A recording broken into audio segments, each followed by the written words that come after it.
Amazon ಮತ್ತು Flipkart big billion ಡೇಸಲ್ಲಿ ನೀವೇನಾದರೂ ಕಮ್ಮಿ ರೇಟಿಗೆ ಫೋನ್ಸ್ ಮತ್ತು ಎಲೆಕ್ಟ್ರಾನಿಕ್ ಗ್ಯಾಜೆಟ್ಸ್ನ ಪರ್ಚೇಸ್ ಮಾಡೋಕ್ಕೆ ನೋಡ್ತಾ ಇದ್ದೀರಾ, ಹಾಗೆ ನೀವೇನಾದರೂ ಟೆಲಿಗ್ರಾಮಲ್ಲಿ ಬರೋ ಲಿಂಕ್ಸ್ನ ಸ್ಪೆಷಲಾಗಿ ತೊಗೊಂಡು ಅಲ್ಲಿಂದ ಆರ್ಡರ್ ಮಾಡ್ತಾ ಇದ್ದೀರಿ ಅಂದರೆ ನಿಮ್ಮ ಜೊತೆ ಎಂಥ ಸ್ಕ್ಯಾಮ್ ಆಗುತ್ತೆ ಅಂದರೆ ನೀವು ಜಸ್ಟ್ ಇಮ್ಯಾಜಿನ್ ಮಾಡೋಕ್ಕಾಗಲ್ಲ.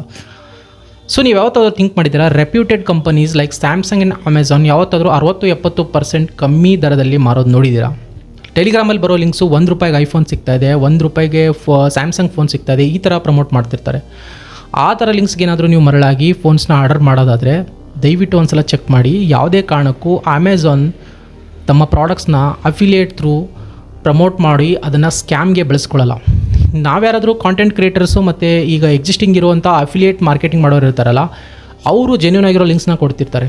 ಬಟ್ ಕೆಲವೊಬ್ಬರು ಫ್ರಾಡ್ ಮಾಡೋಕ್ಕೆ ಅಂತಲೇ ನಿಮ್ಮ ಡೇಟಾನ ತೊಗೊಳಕ್ಕೆ, ಹಾಗೆ ನಿಮ್ಮಂಥ ದುಡ್ಡನ್ನ ಈಗ ಯಾವುದೇ ಕಾರಣಕ್ಕೂ ನೀವು ನೋಡಿರ್ತೀರಾ ಈ ಅಮೆಝಾನ್ ಮತ್ತು ಬಿಗ್ ಬಿಲಿಯನ್ ಡೇಸಲ್ಲಿ ಅಲ್ಲಿ ನೀವು ಅಡ್ವಾನ್ಸ್ ಪೇಮೆಂಟ್ನ ಮಾಡಬೇಕಾಗುತ್ತೆ. ಆ ಪೇಮೆಂಟ್ ಯಾರಿಗೆ ಹೋಗುತ್ತೆ, ಆ ಥರ್ಡ್ ಪಾರ್ಟಿ ವೆಬ್ಸೈಟ್ ಅಂದರೆ ಏನು, ಸ್ವಲ್ಪ ಪ್ರಿಕಾಷನ್ಸ್ ತೊಗೊಂಡು ಅಪ್ಲೈ ಮಾಡಿ.